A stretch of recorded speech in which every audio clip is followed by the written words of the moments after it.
स्वागत है आपका हमारे YouTube चैनल पल्स पर। आज हम हिंदी विषय के शिक्षण का एक बहुत ही महत्वपूर्ण प्रश्न हल करने जा रहे हैं। ये प्रश्न पिछले प्रश्नपत्रों में पूछा गया है और 16 मार्क्स के लिए आता है। तो चलिए देखते हैं कि हम इस महत्वपूर्ण प्रश्न का उत्तर कैसे लिखेंगे ताकि हम पूरे अंक प्राप्त कर सकें। आइए शुरू करते हैं। अनुदेशात्मक उद्देश्य से क्या अभिप्राय है? अनुदेशात्मक उद्देश्यों को व्यावहारिक रूप में लिखने की आवश्यकता क्यों है? अब हम देखते हैं कि इस प्रश्न का किस प्रकार से परीक्षा में उत्तर लिखेंगे 16 मार्क्स के लिए। तो सबसे पहले, अनुदेशात्मक उद्देश्य से क्या अभिप्राय है? परिभाषा। अनुदेशात्मक उद्देश्य इंस्ट्रक्शनल ऑब्जेक्टिव्स वे विशेष लक्ष्य होते हैं जिन्हें शिक्षण प्रक्रिया में प्राप्त किया जाना होता है। ये उद्देश्य छात्रों की संज्ञानात्मक, भावात्मक और क्रियात्मक क्षमताओं के विकास को सुनिश्चित करते हैं। ब्लूम का वर्गीकरण। B.S. ब्लूम ने शिक्षा के उद्देश्यों को 3 प्रमुख अनुक्षेत्रों में विभाजित किया: संज्ञानात्मक, कॉग्निटिव, भावात्मक, अफेक्टिव और क्रियात्मक, साइकोमोटर। इन उद्देश्यों को सरल से कठिन की ओर बढ़ते क्रम में व्यवस्थित किया गया है। संज्ञानात्मक अनुक्षेत्र, कॉग्निटिव डोमेन। 1. ज्ञान, नॉलेज, तथ्यों, शब्दों और अवधारणाओं को याद रखना। उदाहरण, शब्दावली का ज्ञान, विशेष तथ्यों का ज्ञान।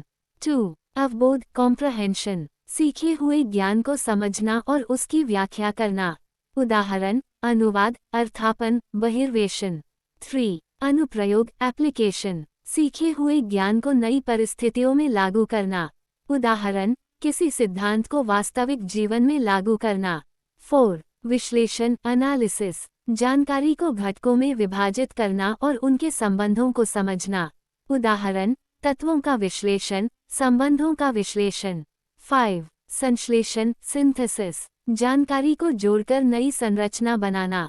उदाहरण, नई योजना बनाना, रचनात्मक कार्य करना।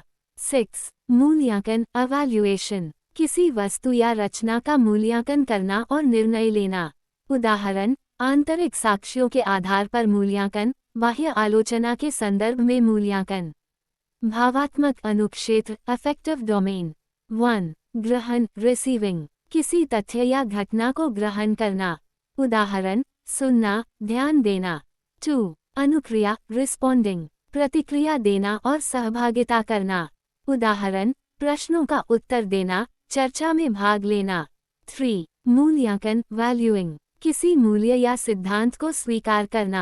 उदाहरण, किसी सिद्धांत को मान्यता देना। 4. संगठन, ऑर्गेनाइजेशन, मूल्यों का संगठन और समायोजन। उदाहरण, मूल्य प्रणाली का निर्माण करना। 5. चरित्र निर्माण, कैरेक्टराइजेशन, मूल्य प्रणाली को अपने जीवन का हिस्सा बनाना।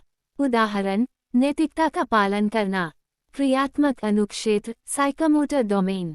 1. प्रत्यक्षीकरण, परसेप्शन, पर्यावरण को समझना और प्रतिक्रिया देना। उदाहरण, उच्चारण का अभ्यास। 2. तत्परता, सेट, किसी कार्य के लिए तत्पर होना। उदाहरण, भाषण की तैयारी करना। 3. निर्देशित अनुक्रिया, गाइडेड रिस्पॉन्स, निर्देशों के अनुसार कार्य करना। उदाहरण, शिक्षक के निर्देशानुसार अभ्यास करना। 4. रचना तंत्र, मैकेनिज्म, आत्मविश्वासपूर्वक कार्य करना। उदाहरण, स्वतंत्र लेखन। 5. जटिल बाहरी अनुक्रिया, कॉम्प्लेक्स ओवर्ट रिस्पॉन्स, कुशलता के साथ कार्य करना। उदाहरण, तुरंत उत्तर देना। अनुदेशात्मक उद्देश्यों को व्यावहारिक रूप में लिखने की आवश्यकता क्यों है? 1. स्पष्टता और दिशा। स्पष्ट अनुदेशात्मक उद्देश्य शिक्षकों को ये जानने में मदद करते हैं कि छात्रों को क्या सीखना चाहिए और कैसे। ये शिक्षण प्रक्रिया को संगठित और व्यवस्थित बनाता है। 2. मूल्यांकन और आकलन। अनुदेशात्मक उद्देश्यों के माध्यम से शिक्षण के परिणामों का आकलन किया जा सकता है। ये जानने में मदद मिलती है कि छात्र कितनी प्रगति कर रहे हैं। 3. प्रेरणा और सशक्तिकरण। स्पष्ट उद्देश्य छात्रों को सीखने के लिए प्रेरित करते हैं। ये छात्रों को ये जानने में मदद करता है कि वे क्या और क्यों सीख रहे हैं। 4. सुधार और योजना। अनुदेशात्मक उद्देश्य शिक्षकों को शिक्षण योजनाओं को सुधारने और बेहतर बनाने में सहायता करते हैं। ये शिक्षण की गुणवत्ता को बढ़ाता है। 5. अभ्यास और पुनरावृत्ति। स्पष्ट अनुदेशात्मक उद्देश्यों के माध्यम से छात्रों को अभ्यास करने और सीखे गए विषयों को दोहराने में मदद मिलती है। ये ज्ञान और कौशल को सुदृढ़ बनाता है। 6. सामूहिक कार्य। अनुदेशात्मक उद्देश्यों के माध्यम से शिक्षकों और छात्रों के बीच एक समान उद्देश्य की स्थापना होती है। ये समूह में कार्य करने और सहयोग की भावना को बढ़ावा देता है। 7. समय प्रबंधन। स्पष्ट उद्देश्यों से शिक्षकों को समय का सही उपयोग करने में मदद मिलती है। ये सुनिश्चित करता है कि सभी महत्वपूर्ण विषयों पर ध्यान दिया जाए और पाठ्यक्रम समय पर पूरा हो। 8. व्यक्तिगत विकास। अनुदेशात्मक उद्देश्यों के माध्यम से छात्रों के व्यक्तिगत विकास को बढ़ावा मिलता है। ये छात्रों को आत्म साक्षात्कार और आत्मनिर्भरता की दिशा में प्रोत्साहित करता है। दोस्तों, आज हमने हिंदी विषय के इस महत्वपूर्ण प्रश्न को विस्तार से समझा और जाना कि 16 अंकों के लिए इसका उत्तर कैसे लिखना चाहिए।